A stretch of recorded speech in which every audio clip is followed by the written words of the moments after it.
Hello.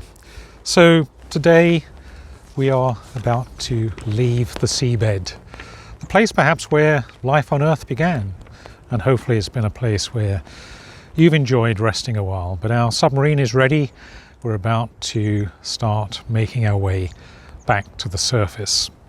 And this step I call gentle awakening.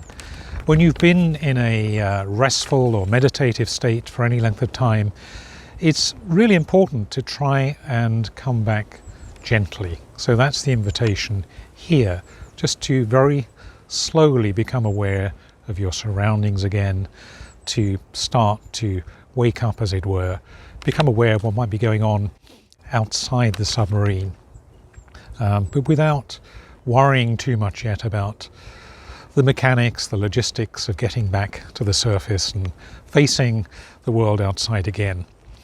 We're still very much in that stage where we're trying as best we can not to focus too much on yesterday or tomorrow, but just to enjoy being where we are now in the present time. And you know what happens if a diver comes up too quickly? They get the bends.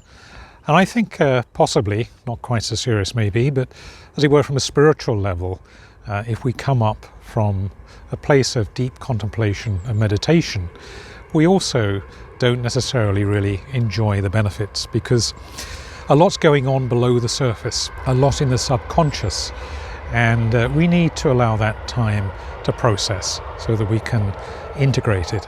And as it does come into our consciousness, to become aware of what we've learned and what we can be grateful of. So that very much is what this stage is about. Just relaxing, just being gentle, taking some nice warm baths, looking after ourselves. Perhaps, maybe not getting up from that bed just yet, but stretching a leg, twiddling the toes, and being ready to start this journey back to the surface again. It's also a little bit like, I guess, coming out of hibernation.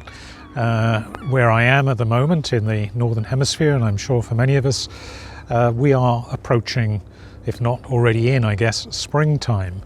And so there are signs of new flowers blooming, daffodils here in the UK, and perhaps it won't be very long before some of those creatures that are hiding underground, perhaps in the sort of area where I am at the moment, which is a fairly wild place, beginning to surface and make their way back and face a new world. What for them is a new world, certainly not just a new year, and perhaps almost like being reborn or refreshed, and facing this new world with a new energy that has come from allowing themselves time to rest and to receive.